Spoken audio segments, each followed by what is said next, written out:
নমস্কার বন্ধুরা, রাধে রাধে। অনিশের চ্যানেলে তোমাদেরকে সবাইকে স্বাগতম। তো আশা করি বন্ধুরা তোমার সবাই ভালো আছো আর আমরা ভালো আছি।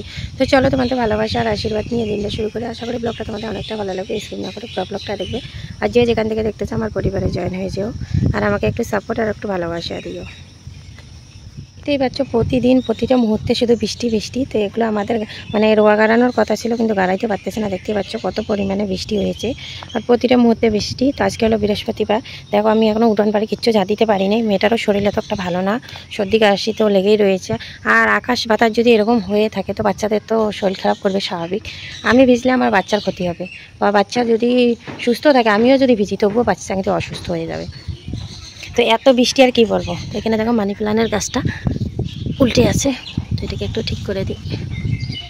তো এই মানি প্ল্যান্টের গাছটা যে আছে এটা অনেক আগের, অনেক যখন আমার বড় ছেলে ছোট মানে 1-1.5 বছর তখন আমি লাগাইছি। তো এটা কতবার মরতেছে কতবার বাঁচতেছে মানে এক জায়গার মধ্যে। তো এইখানে তো দেখো আগাটা, শুধু আগাটা একবারে পাত বেরিয়ে খুব সুন্দর একবার মরে গেছিলো, কিন্তু তবুও আবার জ্যান্ত হয়ে গেছে। তো কী বলবো, তো দেখো খুব সুন্দর লাগতেছে দেখতে। আর বর্ষার সিজনে তো গাছপাতা এমনিও ভালো লাগে দেখতে। তা আমি এখন উঠান বাড়ি কিচ্ছু ঝাড় দিই, দেখতে পাচ্ছ। তো আজকে বেশি পাতা নাই, মানে টুকাইতে হবে না এত একটা। তো এত বৃষ্টি কি বলবো, বৃষ্টি বৃষ্টি করে দিন চলে যাচ্ছে। শুধু ঘর দুঘরগুলো ঝাড় দিয়েছি, কিছু এঁটো বাসন মেজেছি, আবার কত বাসন টাসন রয়েছে। আর ভিজা জামা কাপড়ের তো কোনো তুলনা নেই। দেখো মেয়ের এত কাশি, কি বলবো, সর্দি কাশি পুরো বেড়ে গিয়েছে। তো মেয়েটা ঘুমাচ্ছে। আর আমার যেটা কাজ সেটা হলো বিছানা তো আমি সকালবেলা গুছিয়ে ফেলেছি, সব কিছু গুটিয়ে গাটিয়ে ঘর দরজা ঝাড় দিয়েছি। তবে আমার আলনা আর টেবিল এগুলো এখনও গুছানো হয়নি, এলোমেলো হয়ে আছে। তো আজকে ভাবছি আর গুটাবো না, কারণ টাইম হবে না। আজকে বৃহস্পতিবার, ঠাকুর মন্দির পরিষ্কার করা বাকি রয়েছে। আর এখানে রাখো, কালকে নিয়ে আসছিল আমার বর ভেন্ডি, আর এগুলোকে বলে কুন্দুলি, মানে পটলের মতন দেখতে জিনিসগুলো, কিন্তু কুন্দুলি। তো এগুলো যদি একটু ভাজি টাজি করে খাওয়া যায় না, মানে টকটক করে খাইতে কিন্তু বেশ ভালোই লাগে। তো চলো আমি এখন তাড়াতাড়ি করে কাজগুলো করে নিই, কারণ আমার তো একটাই ডিউটি, আমার সংসারের কাজ আমাকে করতে লাগবে। আর বিশেষ করে যখন আমার মেয়ে ঘুমায় তখন আমাকে কাজে লাগতেই লাগবে, মানে কাজ তো আমার করতেই লাগবে। তো সন্ধ্যার সময় কালকে আমার এত প্রচুর পরিমাণে মাথা ঘুরাচ্ছিলো, যার জন্য আবার তেল দিয়েছি মাথার মধ্যে। কারণ আমার মাথা ঘুরাইলে আমি যে তেল না দিয়ে আমি থাকতে পারি না। আর জানি না মানে ইদানিং আর কি অতিরিক্ত মাথা ঘোরাটা হচ্ছে, কী কারণে জানি না। যেমন কি ঢলে ঢালে পড়ে যাব যখন মাথা ঘুরায়, না পারি বসে থাকতে, না পারি শুয়ে থাকতে, না পারি হাঁটতে।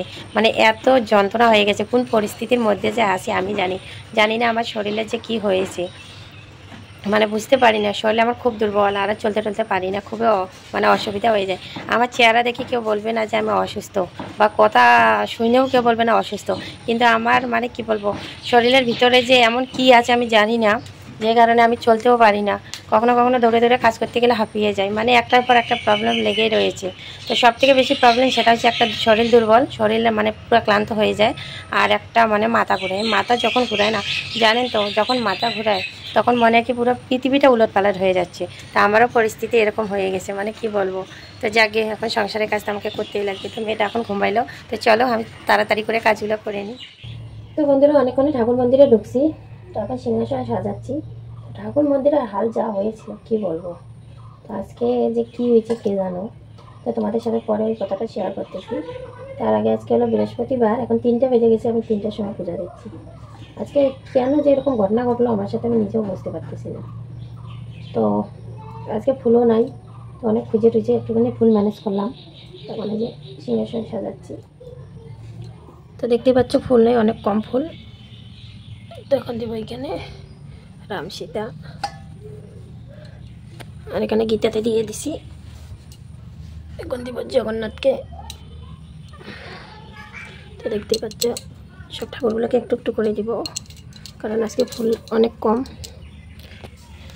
তো দেখো ফুল দিয়ে দিলাম, যা গোবিন্দই কৃপা করেছে তাই। বৃহস্পতিবার ধূপ প্রদীপ জ্বালিয়ে মেয়ে বলি আবার মায়ের ঘর এখানে স্থাপন করলাম।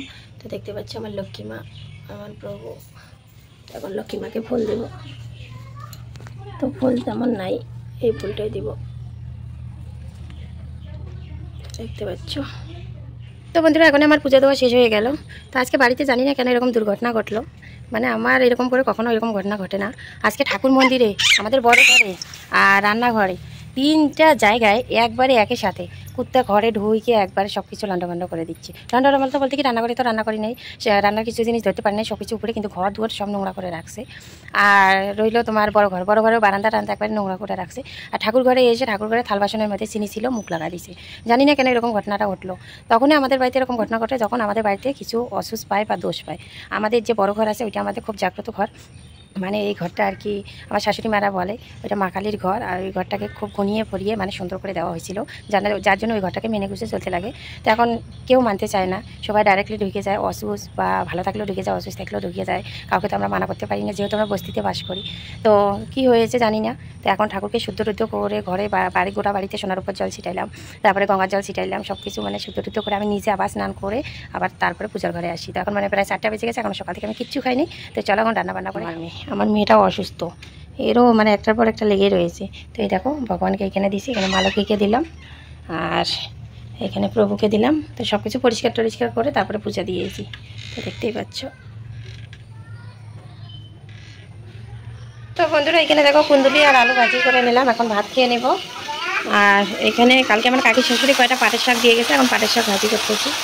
তো এত পরিমাণে খিদে পেয়েছে কি বলবো, সারাদিন খাইনি, এখন এগুলো ভাজি করে খাওয়াই আছে, ওর শরীর ভালো না। তো শুভ সন্ধ্যা বন্ধুরা। তো দেখো মাদের বাড়িতে হরিবাসর হয়েছিল, তো প্রসাদ দিয়েছে। তো কী কী নিচে দেখি কী প্রসাদ নিচে আছে, আম প্রসাদ। আর এখানে হচ্ছে খই বাতাসা আম, তো সব কিছু মিলিয়ে দিছে। তো এইভাবে আমার প্রসাদ খাইতে কিন্তু খুব ভালো লাগে।